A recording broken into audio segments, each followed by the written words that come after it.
dito guys, mag-iinit tayo ng tubig. Ayan, yung butane nating baon.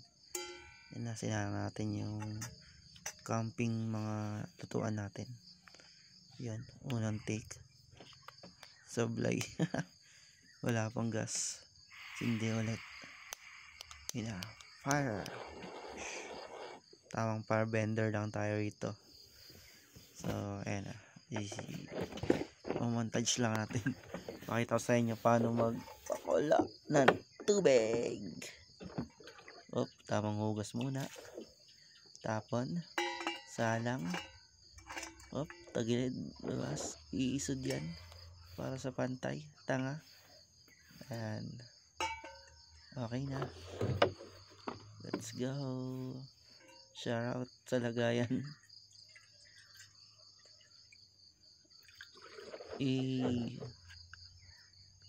Ayan na guys, let's go.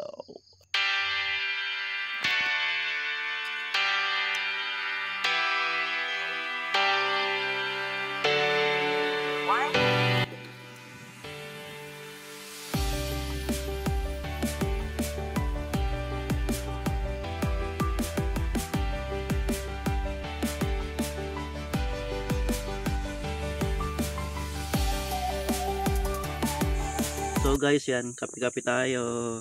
Day 2. Bantay kami rito sa campsite.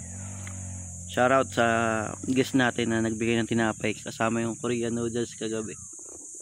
Yung brother nating tulugin. Hindi nga maayos tulog ko eh. Bakit? Tulog na tulog ka nga kagabi. Ginigising mo ako, diba? Sabi mo na nanaginip ako. Nanaginip ako kagabi. Dito. Tumatawal yung aso kagabi, 12:30 umaga. 12:30, tumatawal din si Doggy. Kaso nakakatakot ng managinip ko. Ano? Pinatay niya, hinulog niya sa balon. Kaya? Pinatay? Hinulog sa balon. Ano yun, mga una ata. Pagkatapos ng tahol yun eh.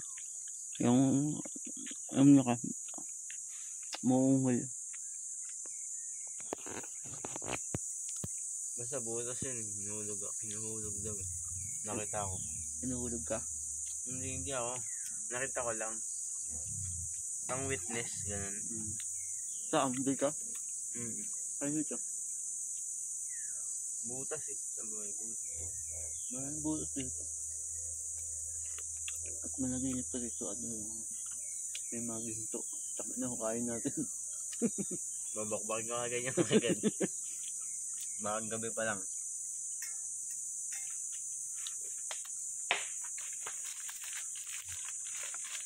Okay naman matulog pag gabi. Mas masarap pag may kasama. Pag mag-isa ka lang, tangina. Paano talaga maiisip mo eh. Hindi kung maginip ko, mag-isa ka lang may app. Naginip ko, may 3 butas. Tapos yung isa doon, hinulog yung tao. Dapat tinandaan mo kung saan yung butas. Baka mamaya may ginto dun eh. Sa gitna yung hinulog yung tao. Dito pa naman mga naglago yung mga hapon. Baka nandito yung Yamashita Treasury. Hindi yun dito.